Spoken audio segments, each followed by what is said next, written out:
begitu saya dilantik jadi Presiden Republik Indonesia. Dan pada saat itu, mulai saat itu, saya akan kejar koruptor-koruptor itu. Bila perlu, sampai ke Antartika, Arktik. Saya lebih hormat sama pemulung. Saya lebih hormat dengan tukang becak yang kerja dengan keringat daripada mereka yang pintar-pintar tapi mencuri uang rakyat. Saya lebih hormat.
Hanya bisa 3 skenario, 1 diganti Kapolri atau dicopot, diganti Jaksa Agung atau dibubarkan, yang ketiga juga KPK diganti karena ternyata KPK itu di era sekarang menjadi komisi pilih kasus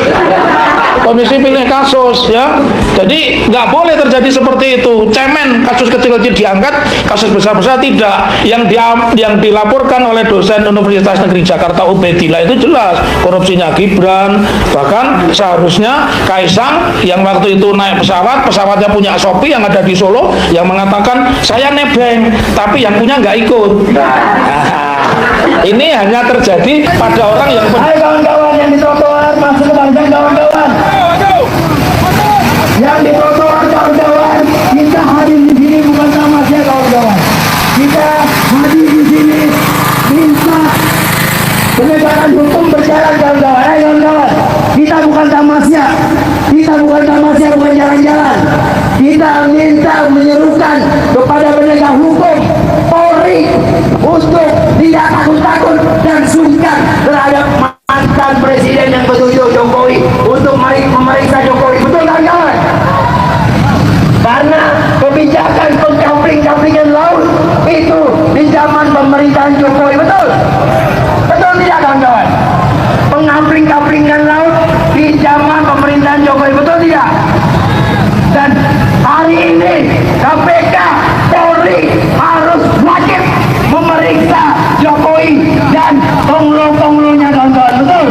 Konglomerat yang ada di lingkaran Jokowi kawan-kawan untuk segera diperiksa. KPK untuk segera diperiksa punya nyali.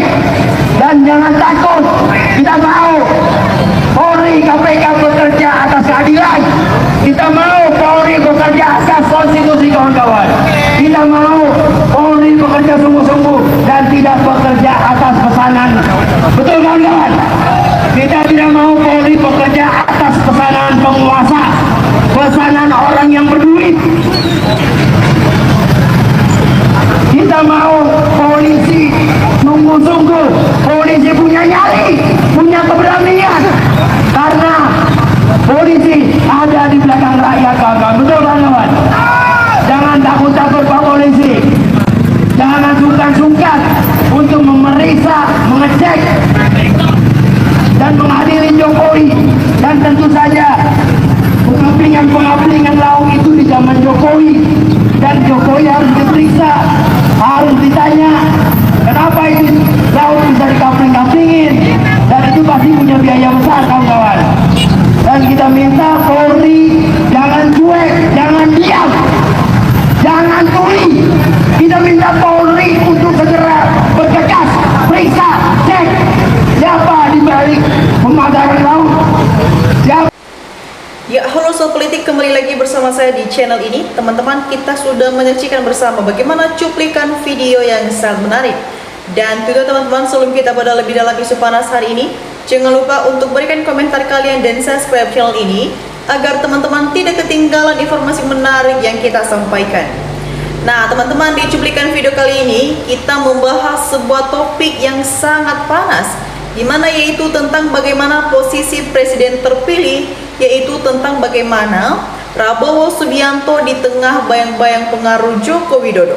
Ya, seperti yang kita dengar bersama teman-teman, ya mulai dari berbagai orasi dan diskusi aktivis belakangan ini, ya ada tuntutan kuat agar penegak hukum tidak pandang bulu, ya termasuk dalam pemeriksaan kebijakan-kebijakan di masa lalu yang dinilai bermasalah. Ya, seperti isu pengapilan laut hingga dugaan nepotisme. Ya teman-teman, ada poin-poin penting yang perlu kita garis bawahi dalam perkembangan politik saat ini. Yang pertama, adanya komitmen pemberantasan korupsi. Nah, di sini teman-teman tentu ingat janji tegas Prabowo, begitu dilantik beliau akan mengejar koruptor bahkan sampai ke Antartika jika perlu. Nah, ini pertanyaannya, apakah keberanian ini akan tetap menyala saat harus berhadapan dengan lingkungan kekuasaan sebelumnya? Yang kedua teman-teman, masyarakat menyoroti dinamika Prabowo dan Joko Widodo.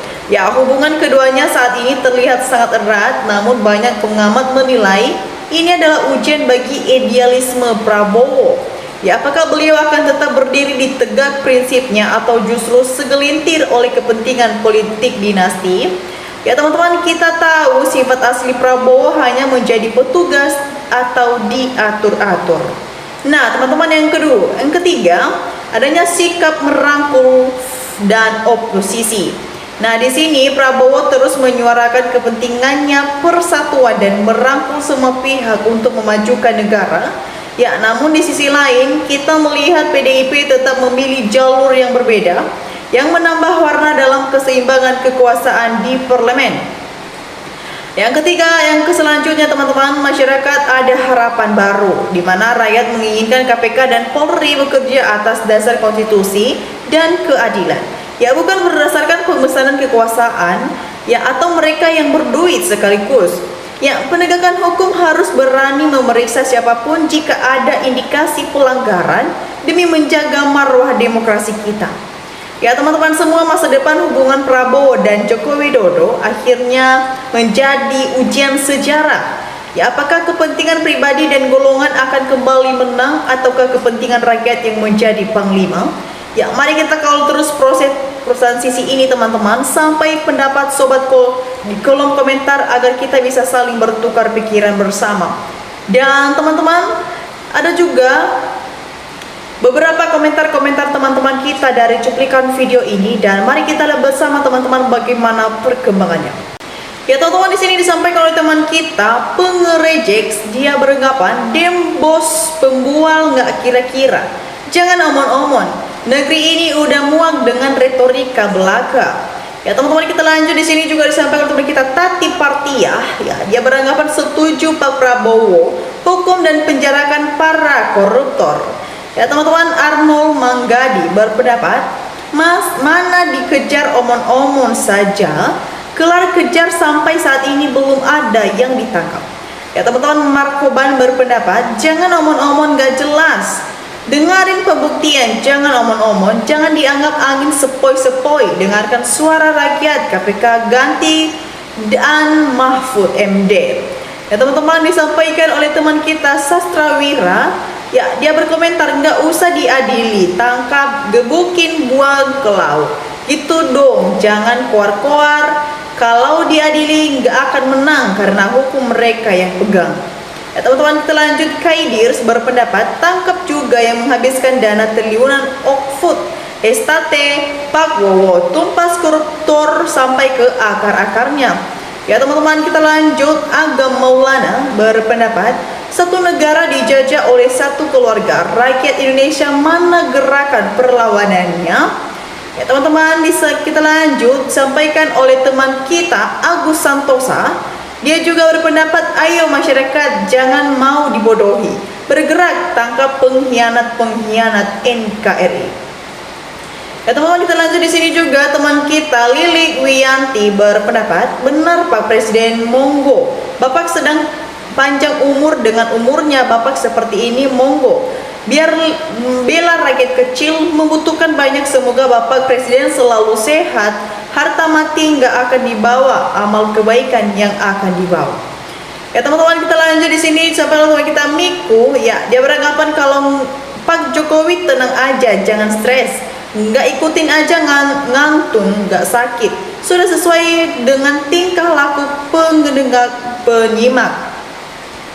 Ya teman-teman, kita lanjut di sini juga. Agus Rail berpendapat, awas Pak, nanti jantungnya copot untuk berbohong. Berani Bapak menangkap Jokowi dan Gibran? Nah teman-teman, disampaikan oleh teman kita Wiji Moko. Dia juga beranggapan kalau hukum benar-benar mau ditegakkan, ganti Kapolri, ganti Jaksa Agung, ganti Ketua KPK, baru hukum bisa ditegakkan, kalau tidak nonsen. Ya teman-teman, kita lanjut di sini juga. Sobi berpendapat Prabowo benar-benar bukan cuman omong-omong doang. Kasusnya Jokowi tegas selesaikan dengan benar-benar adil, tegas. Kalau nyapres lagi mungkin jadi, tapi kalau hanya omong-omong doang masih mihak Bapak Jokowi, jangan harap.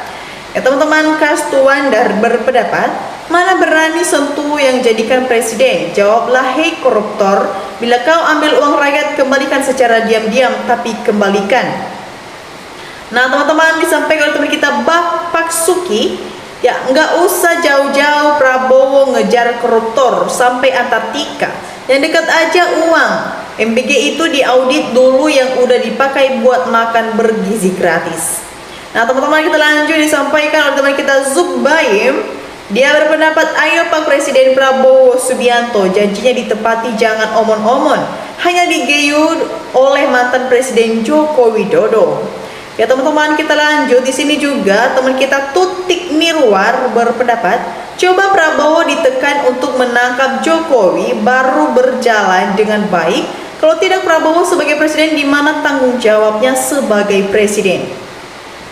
Ya teman-teman, kita lanjut di sini juga. Teman kita Sri Lintangsi, dia berpendapat, penipu pembohong, ingat sama janji-janjimu Pak Prabowo, semua akan kau pertanggungjawabkan di akhirat. Nggak takut apa ya sama janji-janji, padahal dunia itu kecil, dunia itu cuman ngontrak. Nah teman-teman, kita lanjut. Disampaikan oleh teman kita Samparan. Dia berpendapat kalau dulu Aji pengasihan berapa benda gaib, sekarang berupa duit haram oleh orang masruh, dia haram masuk surga. Nah teman-teman, bagaimana tanggapan kalian mengenai isu polemik ini dan tanggapan-tanggapan teman-teman kita yang sudah kita dengar bersama? Jangan lupa teman-teman untuk berikan opini cerdas kalian di kolom komentar di bawah. Dan demikian saja cuplikan video kali ini. Jangan lupa saksikan video berikutnya yang tak kalah menarik. Salam NKRI, harga mati.